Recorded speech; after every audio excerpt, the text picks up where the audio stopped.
আমি তাহিরা কিবরিয়া স্বাগত জানাচ্ছি VOA 60 পক্ষ থেকে আমেরিকার বিশেষ কিছু খবরে। যুক্তরাষ্ট্রের attorney general Eric holder American company এবং তাদের গোপন বাণিজ্যিক তথ্য সম্পর্কে গুপ্তচর বৃত্তি করার জন্য চীনের কয়েকজনের বিরুদ্ধে অভিযোগ দায়ের করেছে। এই প্রথম চীনের বিরুদ্ধে আমেরিকা সাইবার গুপ্তচর বৃত্তির অভিযোগ আনল।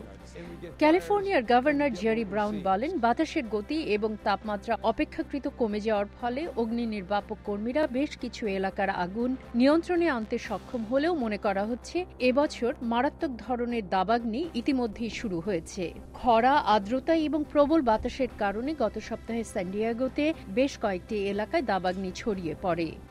সবশেষে যুক্তরাষ্ট্রের নৌবাহিনী সমুদ্রের পানি রূপান্তর করে তেল উৎপাদনের প্রক্রিয়া আবিষ্কার করেছে। আমেরিকান নেভাল রিসার্চ ল্যাব সমুদ্রের পানি থেকে কার্বন ডাই অক্সাইড এবং হাইড্রোজেনকে আলাদা করে জ্বালানিতে রূপান্তরের পদ্ধতি আবিষ্কার করেছে। তারা মনে করছে এই জ্বালানি একদিন নৌযানে ব্যবহার করা যাবে। আজ এ পর্যন্তই। আবার দেখা হবে। Tahira Kibria, voice of America.